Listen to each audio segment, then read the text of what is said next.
preocupe. No se preocupe. Ahorita trato de cuadrar el trípode.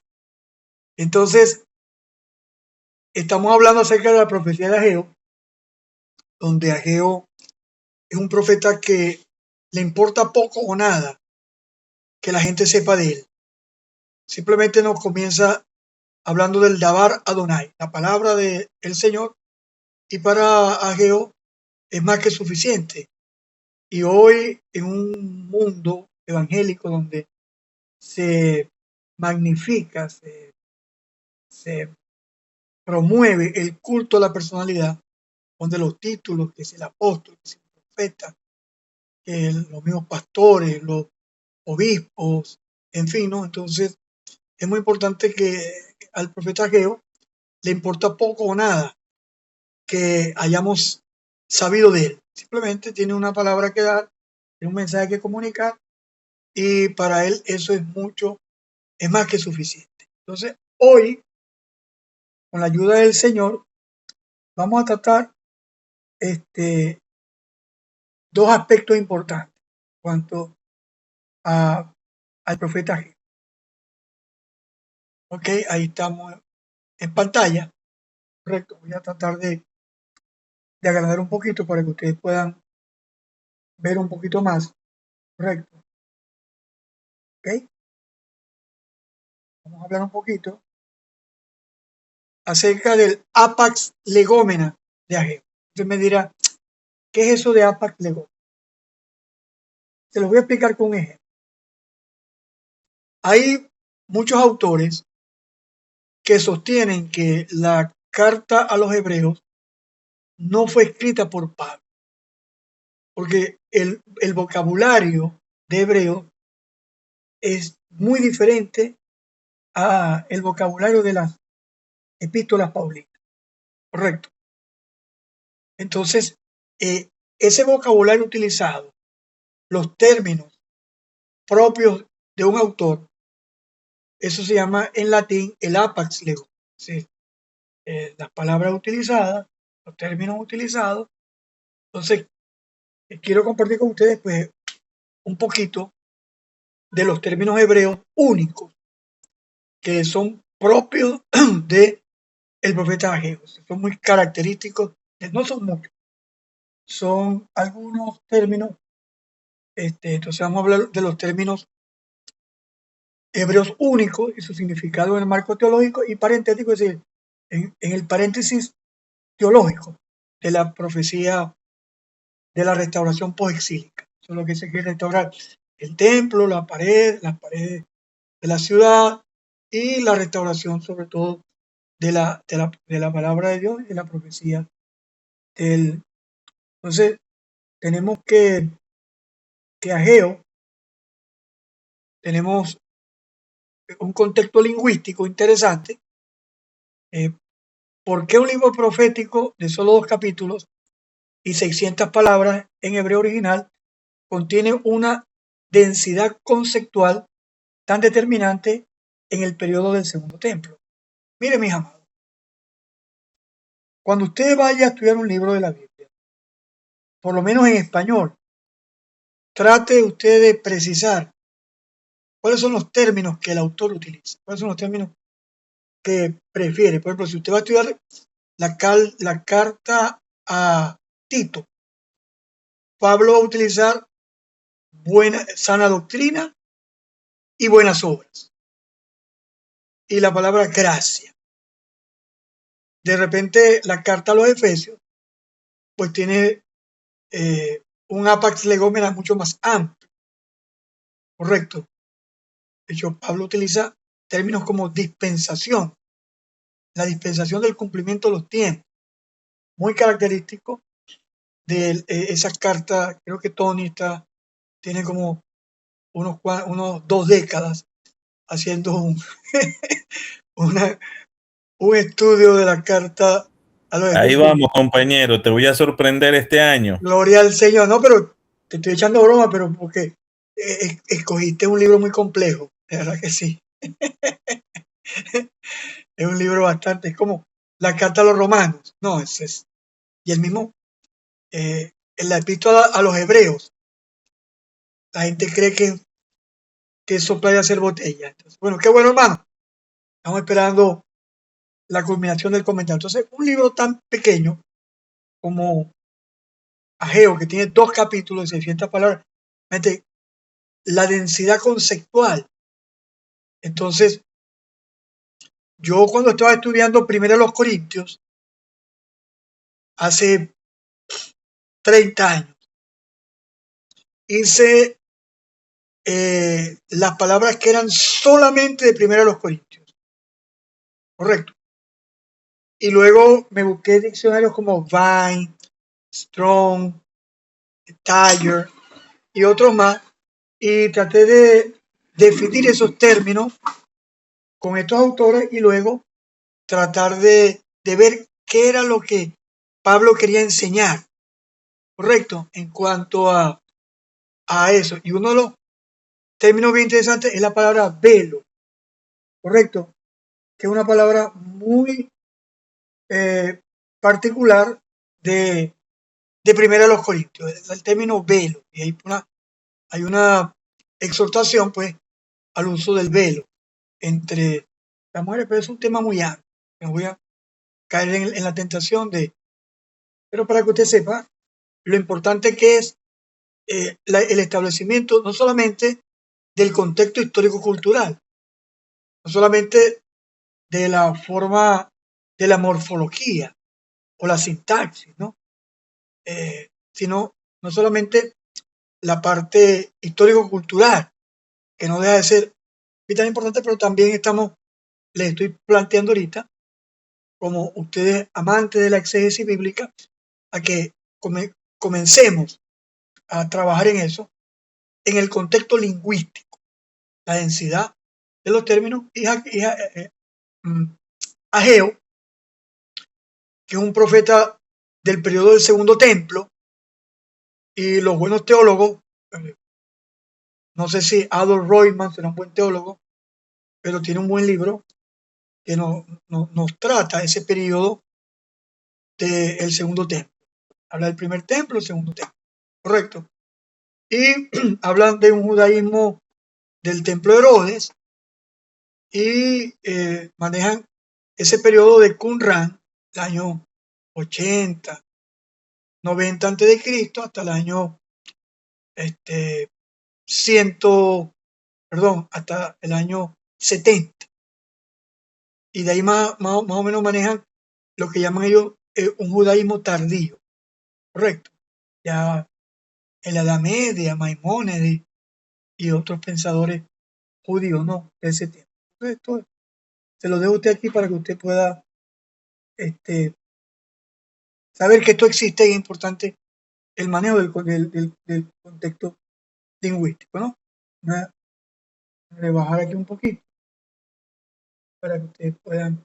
Ok. Ahora aquí tengo el primer APAC, correcto.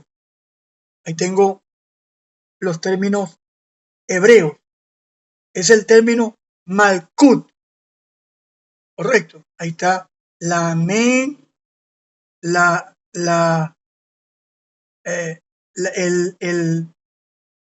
tenemos Aleph, tenemos la Kaf, y ahí están los términos hebreos. Se lo voy a poner un poquito más grande. Cuando usted estudie en hebreo, pues van a poderse familiarizar. Este que estoy señalando aquí, si lo pueden ver, voy a ponerlo más grande aún.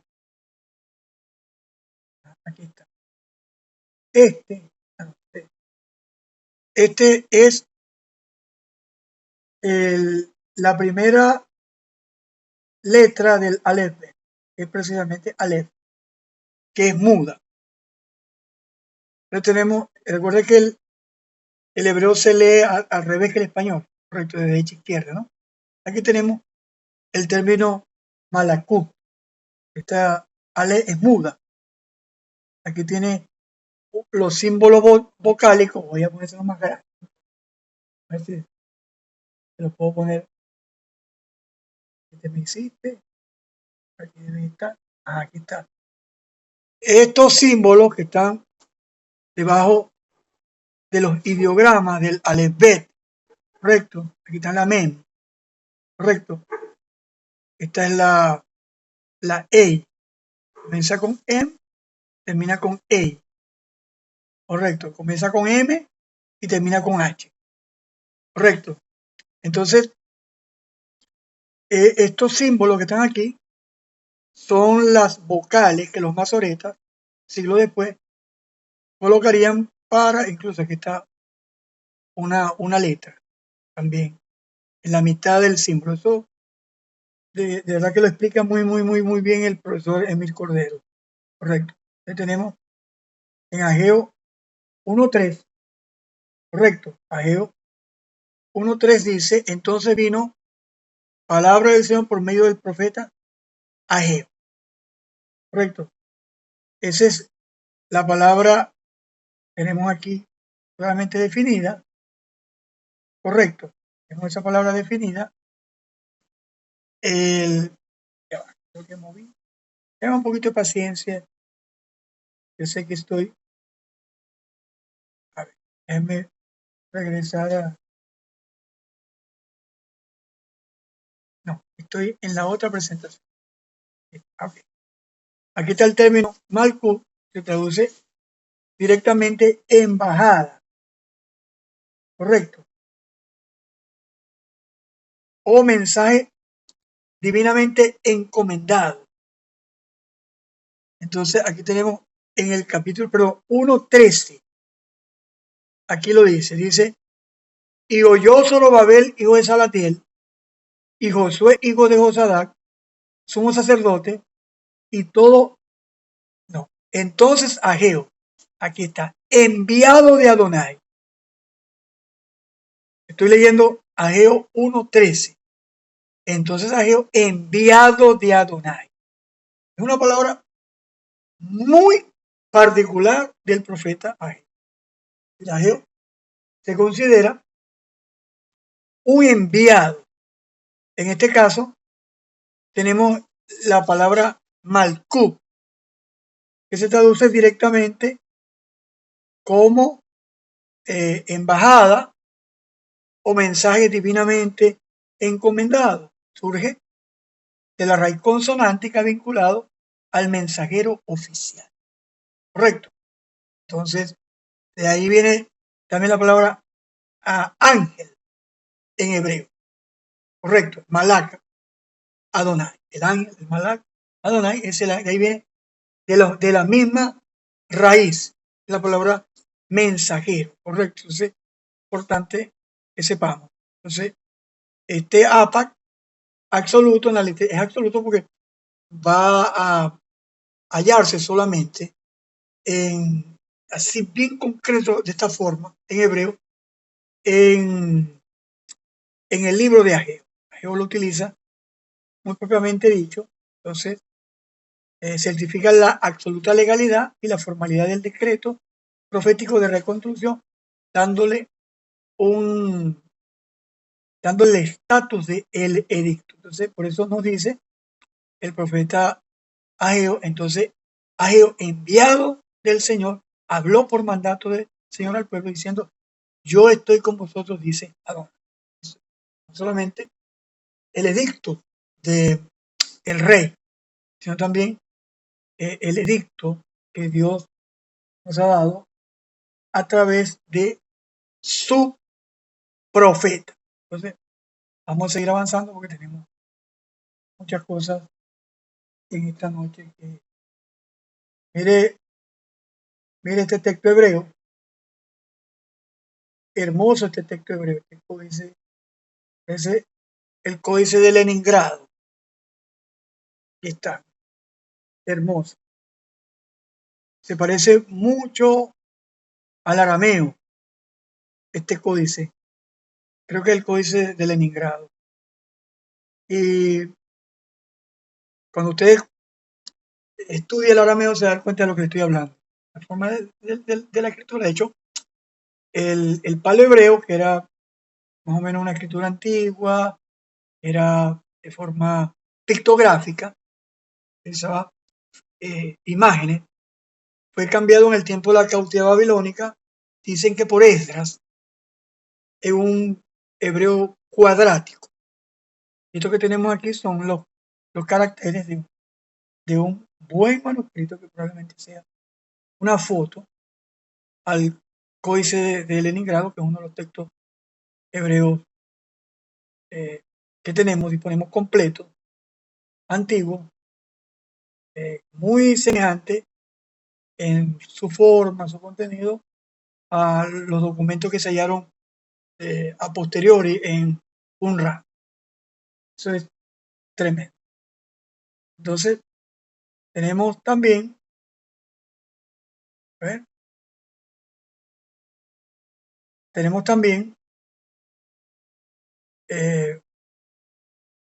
la función mediadora, correcto, estamos todavía en el mismo término, el enviado, ¿no? A diferencia del misticismo clásico, Ageo asume el estatus formal de heraldo o mediador legal de la alianza, sino es que no es un mensajero celestial, no es un mensajero místico o un profeta estilo Juan el Bautista. Ya Ageo se presenta como el portador de un mensaje legal de la nueva alianza y trae un mensaje legal que el pueblo debe asumir. El pueblo debe entender que no solamente debe encargarse de la construcción de sus casas, era el problema, sino también debe entender pues, que hay una orden divina para la restauración urgente del templo. Al portar el término formal, se le asegura al remanente hebreo que la orden de edificar el templo posee la firma y la legitimidad soberana del Rey Celestial. Fíjense todo lo que hemos derivado de considerar solamente un término, el término malaca, que es el término enviado, correcto. Sigamos entonces, a ver hasta dónde podemos llegar. Vamos a leer primero Ageo, capítulo 1, versículo 4. Vamos a leer, a ver, aquí tengo yo mi Biblia. Dice, es para vosotros tiempo, para vosotros de habitar en vuestras casas artesonadas, y esta casa está desierta. Vamos a leer el versículo 9. Buscáis mucho y halláis poco, y encerráis en casa, y yo lo disiparé en un soplo. ¿Por qué? Dice Adonai de los ejércitos. Por cuanto mi casa está desierta y cada uno de vosotros corre a su propia casa. Versículo 11. Llamé la sequía sobre esta tierra y sobre los montes, sobre el trigo, sobre el vino, sobre el aceite, sobre todo lo que la tierra produce, y sobre los hombres y las bestias, sobre todo trabajo de la mano. Entonces tenemos acá lo que podemos llamar la paronomasia. El profeta utiliza una figura de lenguaje. Esa figura de lenguaje es una figura de un cambio de una letra. Eso es lo que significa la paronomasia. Es decir, es el cambio de un sonido de dos palabras parecidas para captar la atención. Eso es como Jacob y Jacob. Es decir, la palabra timador, engañador es Jacob, y Jacob tiene que ver con suplantador. Jacob no significa engañador propiamente dicho, significa el que suplanta, el que toma el lugar del otro. Nosotros le decimos engañador y pillo pues, por derivación teológica. Entonces tenemos este recurso que no se observa en el texto español, ni siquiera en el texto de la Septuaginta, la traducción a Dios, porque ese es el problema. A veces la gente me pregunta, ajá, Pastor Fonseca, ¿cuál es la mejor versión de la Biblia? Yo le digo, todas. Pero preferiblemente la comprensión del texto griego, hebreo, arameo. Cuando alguno de nosotros tiene cierto manejo de los textos en idioma original, porque no son textos originales, como algunos dicen, no, yo tengo el texto original, yo los felicito, eso no existe. Tenemos textos en idiomas originales, ¿correcto? Entonces, cuando nosotros tenemos esa bendición de poder tener ese acercamiento al texto en el idioma bíblico, entonces es mucho cuento. Aquí tenemos que el profeta utiliza un brillante juego fonético y moral entre la condición de ruina en la que yace el templo. El templo es Jareb, correcto.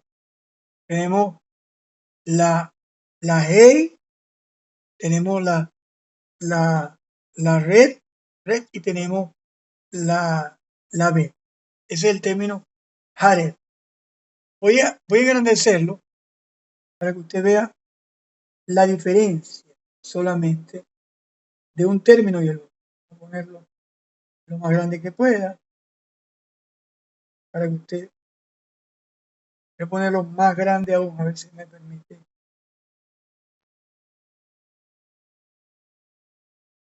Bajámoslo un tanto.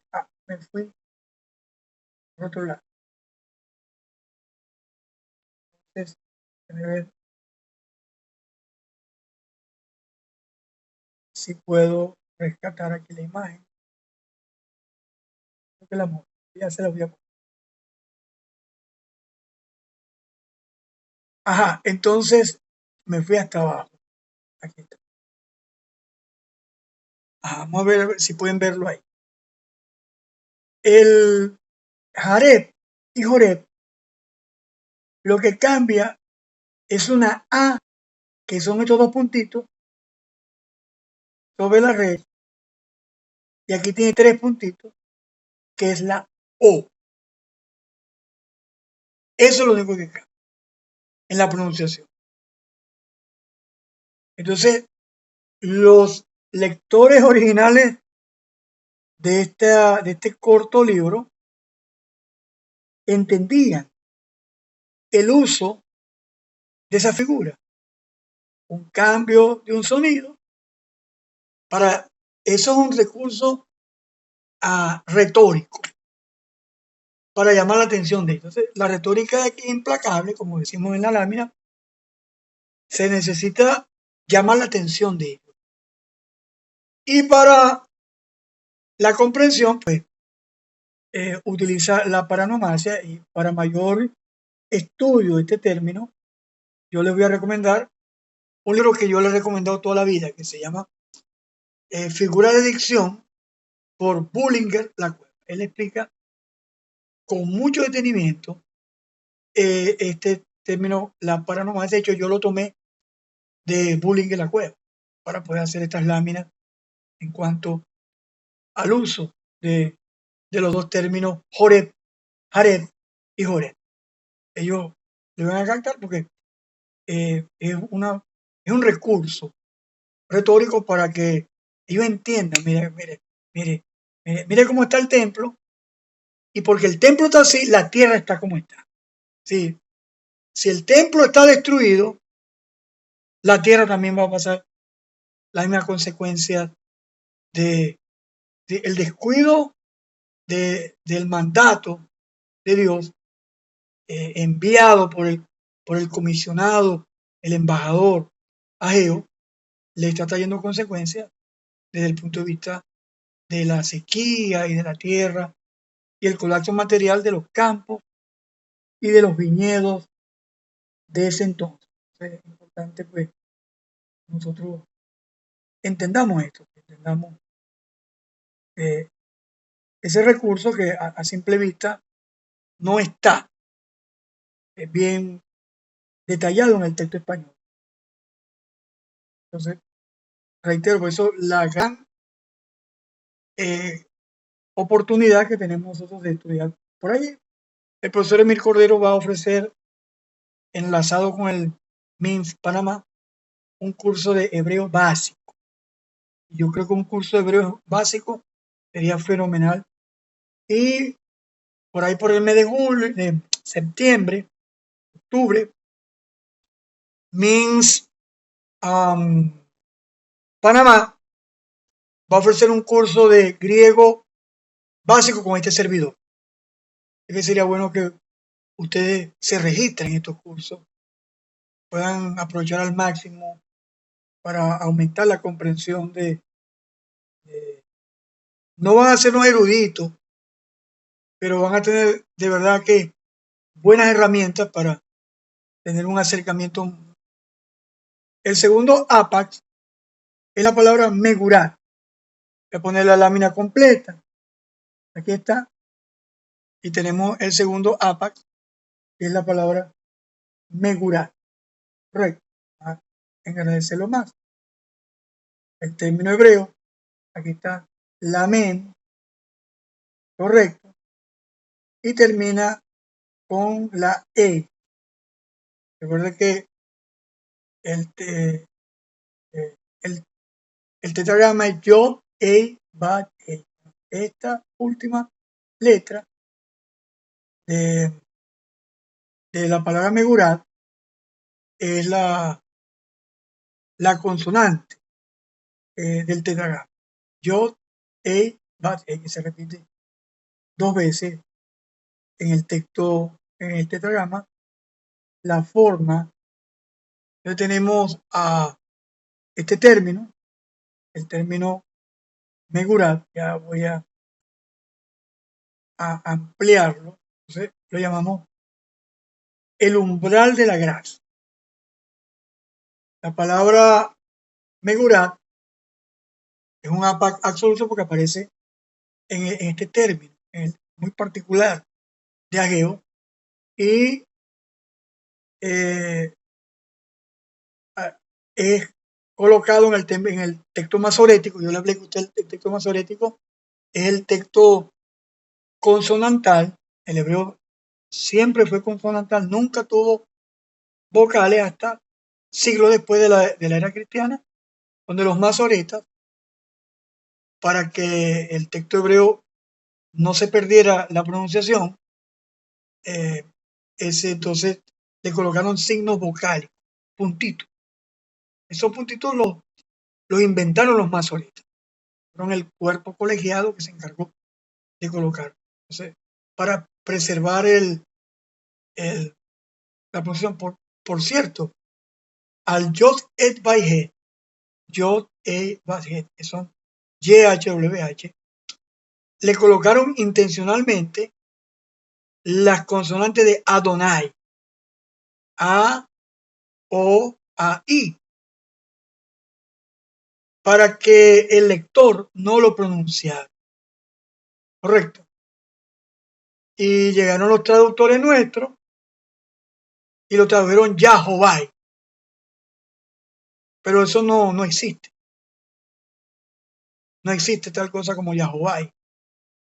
Porque sería el Yod Hei Vav Hei con los signos vocálicos de Adonai. ¿Para qué? Para que cuando el lector, en vez de pronunciar el nombre que no sabían la pronunciación, pronunciara Adonai. Eran los traductores, sobre todo de las versiones en español. Porque las versiones en inglés, como King James Version, toda vez que King James Version consigue el Yod Hei Vav Hei, traduce the Lord, a the Lord, el Señor. Pero son las Reina Valeras, sobre todo, las que conservan Jehová, que viene de Yahová, Jehová. Particularmente en nuestra iglesia, sin ser mesiánico ni nada por el estilo de esas locuras, yo le explico a los hermanos. Y los hermanos de nuestra iglesia no pronuncian Jehová. Ya saben que pronuncian el Señor, Adonai. Correcto. Pero hoy está muy de moda que los promesiánicos digan el Eterno, el Omnipotente. y no está mal. Entonces, la palabra megurat se refiere a granero o depósito de semillas, correcto. Ese es el depósito de semillas vacío, correcto. Entonces, aunque la reconstrucción, tengo que tener yo más paciencia que ustedes, que me han tenido mucha paciencia. Pero vamos a leer primero el Ageo 2:19. Teníamos que haberlo leído primero. Ageo, capítulo 2, correcto, versículo 19. Dice, no está aún la simiente en el granero, ni la vid, ni la higuera, ni el granado, ni el árbol del olivo ha florecido todavía, mas desde ese día os bendecí. Correcto. La palabra granero, depósito de semillas, correcto, habla de la economía del pueblo, un pueblo dependiente de la lluvia, de la agricultura. Por eso el Señor envía el viento solano, el tizoncillo, granizo, correcto, la sequía, para que el pueblo se vuelva a él. Correcto. Fíjense, ¿no? Cuando pasaba el doble terremoto, con muchas lamentables pérdidas humanas y también bienes materiales, no faltaron los falsos profetas que dijeran que era un castigo de Dios para Venezuela por la idolatría, y casualmente asociaron a un baile de culto afrocaribeño. La gente decía que tiemble la tierra, que tiemble la tierra, que tiemble. Y en ese momento tembló, ¿no? Entonces, mire, si Dios castigara la idolatría por terremoto, tendría que castigar a Cuba, a Haití. Bueno, Haití tuvo un terremoto, a Venezuela, a Colombia, a Panamá, a Ecuador. ¿Me explico? Entonces, ese tipo de especulación teológica se olvida que Jesús habló de que oiréis de guerra, rumores de guerra, habrá peste. Era como el coronavirus, que la gente decía, no, que este es el fin del mundo porque ya Cristo viene. Mire, yo estoy convencido que Jesucristo viene pronto, pero yo creo que la venida de Cristo es inminente. Cualquier momento puede venir. Y cuando Jesús hace la descripción en el Apocalipsis de Mateo capítulo 24, pues nos da una descripción metahistórica de la historia, de los acontecimientos humanos. La gente ve un eclipse y dice, no, que ya viene la segunda venida de Cristo, un terremoto, no, que ya. No, Jesús dijo que es principio de dolores.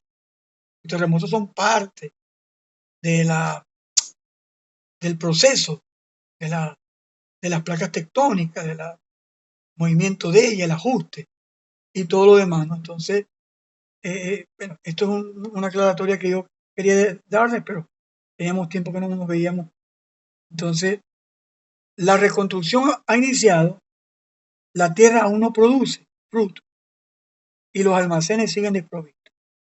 Justo en ese momento límite de la fe, Adonai interviene con gracia desde este día o bendecido. Porque al fin y al cabo, ¿qué es la gracia? Gracia es el favor inmerecido de un pueblo que no merece. Tocaba el Antiguo Testamento la gracia. Por supuesto.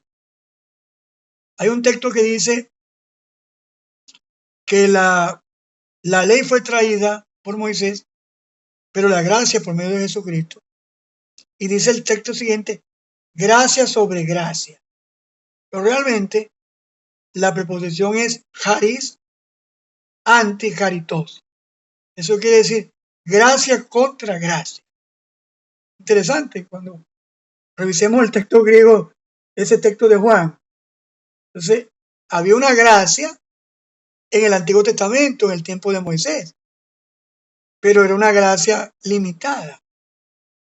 Realmente la gracia en su plenitud, y de su plenitud todos bebimos, como dice el prólogo de Juan, de su plenitud todos bebimos. Entonces esa gracia es la gracia de nuestro Señor Jesucristo, la cual, como dice Tito, se manifestó para salvación a todos los hombres, enseñándonos que, renunciando a la impiedad, a los deseos mundanos, veamos en este siglo sobria y piadosamente. Entonces aquí habla cómo Dios interviene a gente que no se merece, y eso es gracia, básicamente. ¿Correcto? Vamos a ver. Tenemos seguidamente, vamos a reducir la lámina. Correcto. Tenemos el gran debate. Yo lo llamé gran debate porque es el término gendad. Correcto. Vamos a ver este término. Estoy tratando de meter el dedo así en el agua para provocar sed en ustedes, ¿no? Aquí está este término. Este término comienza con la EI, estos tres puntitos, correcto, son una forma de E, correcto, y aquí tenemos una A. Entonces, este término comienza con la E y termina con la E. Por eso se pronuncia gendad. Este término que eso está en Ageo capítulo 2, versículo número 7. Ya el tiempo se me fue. Dice Ageo capítulo 2, versículo 7. Esto es uno de los versículos que a los evangélicos, sobre todo a los de la prosperidad, les encanta. A mí también me gusta porque es la palabra de Dios, pero tenemos que entenderlo en el contexto. Dice, versículo 7, y haré temblar a todas las naciones y vendrá el deseado de todas las naciones. Y llenaré de gloria esta casa, ha dicho Adonai de los ejércitos, mía es la plata, mío es el oro, dice Adonai de los ejércitos.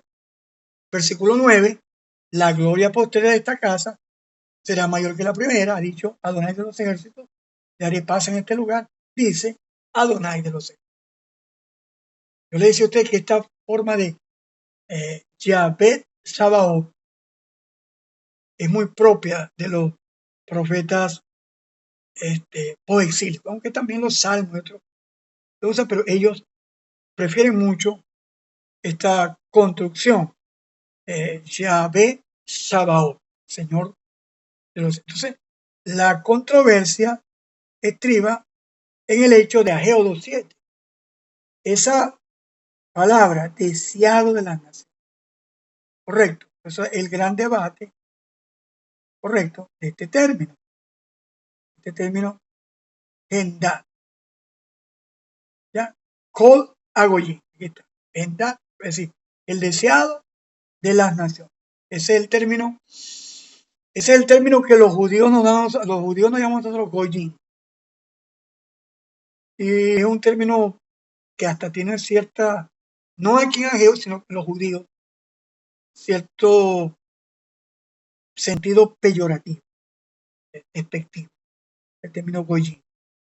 Correcto. Entonces, Gendad, Kol, Hagoyim, sería el deseado, el de las naciones.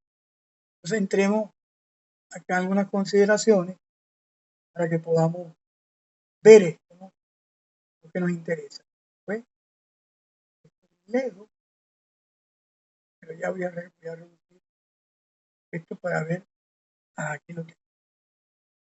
Correcto. Aquí. Ahora, escúcheme bien. El término Gendad, Kol, Gendad, Kol Hagoyim, el deseado, el de las naciones. Ese término Gendad significa lo deseado o el tesoro. Correcto. Lo deseado o el tesoro. Entonces, esto nos mete en una disyuntiva, porque o es neutro o es masculino. Entonces nos da esas dos posibilidades. Sí, hay momentos que incluso la gramática nos deja con las manos atadas,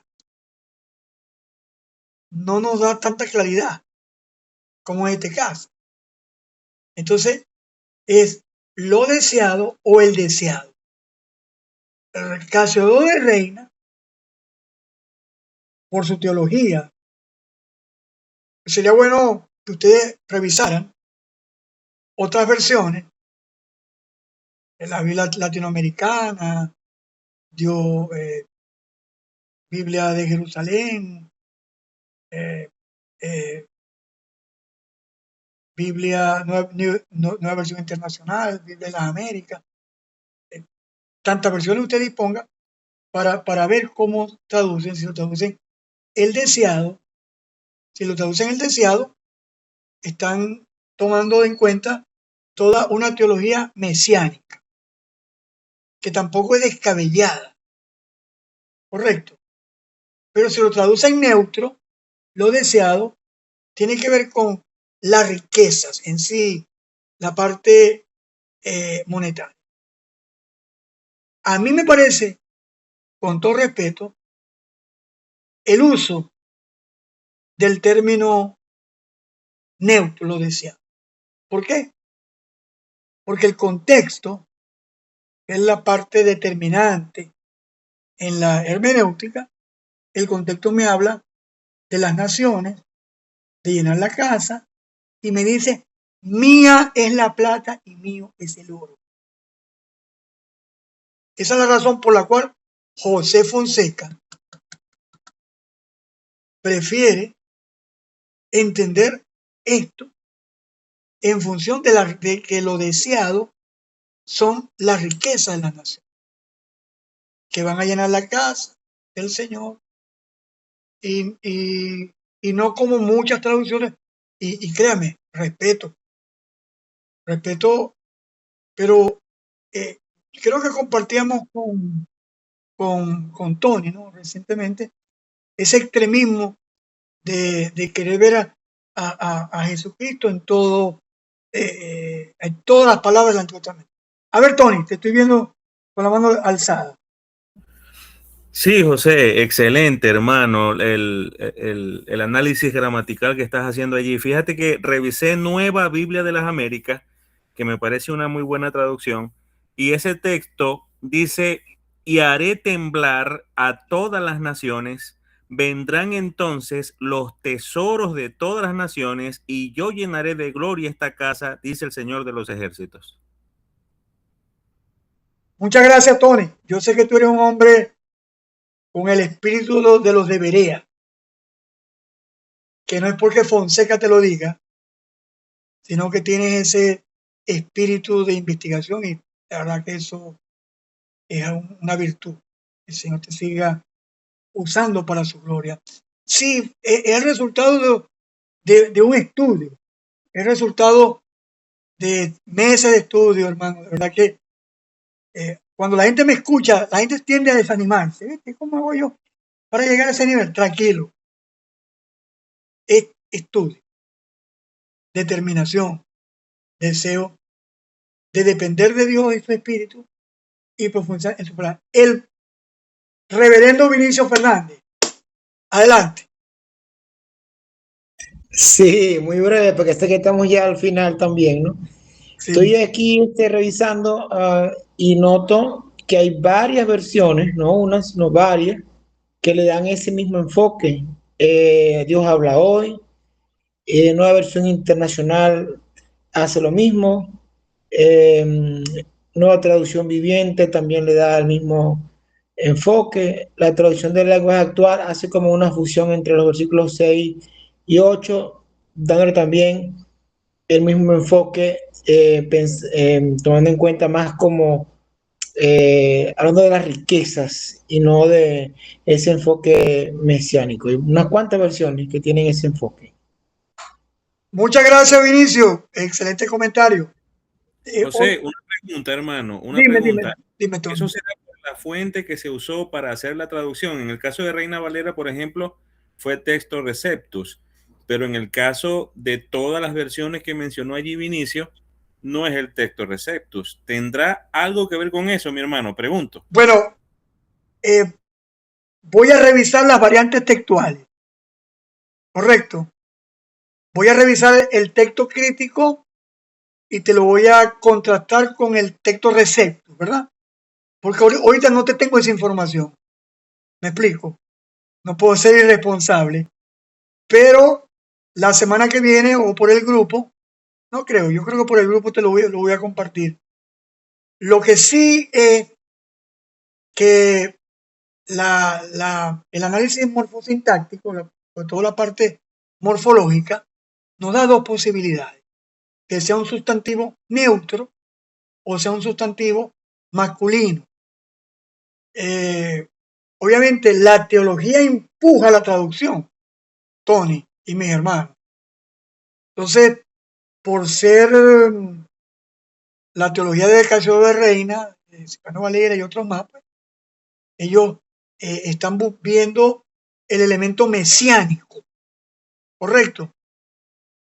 Y es cierto que el Antiguo Testamento, Jesús dijo que los salmos de Moisés hablaron de él. Y dice el texto de Juan, vosotros escudriñáis las escrituras, porque a vosotros os parece que ellas tienen la vida eterna, ellas son las que dan testimonio de mí. Sí, una cosa es que la escritura de testimonio de Jesús, y otra cosa es que los profetas hablen de Jesús. Otra cosa es esa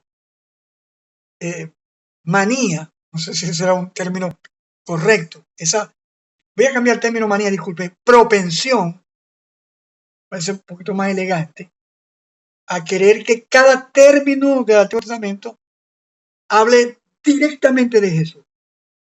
Eso creo que tú también lo comentaste, Tony, hace unas cuantas semanas. Entonces, recuerde que en hermenéutica el contexto es el que determina. Y el contexto está hablando, como decimos aquí en la lámina, la lectura cristológica clásica ve el deseo de las naciones como el Mesías mismo. Y el hecho de que este texto no hable directamente del Mesías no niega desde ningún punto de vista el carácter mesiánico que Jesús tiene en las profecías bíblicas. No lo discutimos, ¿correcto? Pero la perspectiva contextual alude a la riqueza de los tesoros de las naciones, fluyendo para embellecer el nuevo templo. Bueno, mis amados, vamos a dejarlo hasta aquí. Yo les diré por el grupo cuántas clases quedan de Ageo. Voy a colocar la tarea. Ustedes tienen el manual. Si usted se está dando cuenta, estamos tratando de ventilar asuntos que no están en el manual. De tal manera de nutrir, de enriquecer, de profundizar, para que podamos tener una comprensión un poquito más amplia. Pero está el manual, ustedes pueden revisar los temas del manual, responder las preguntas, entre otras cosas. Esta semana también voy a subir los libros para los cursos de mí, para la lectura complementaria. No sé si alguno tiene alguna pregunta o alguno quiere decir algo, no sé.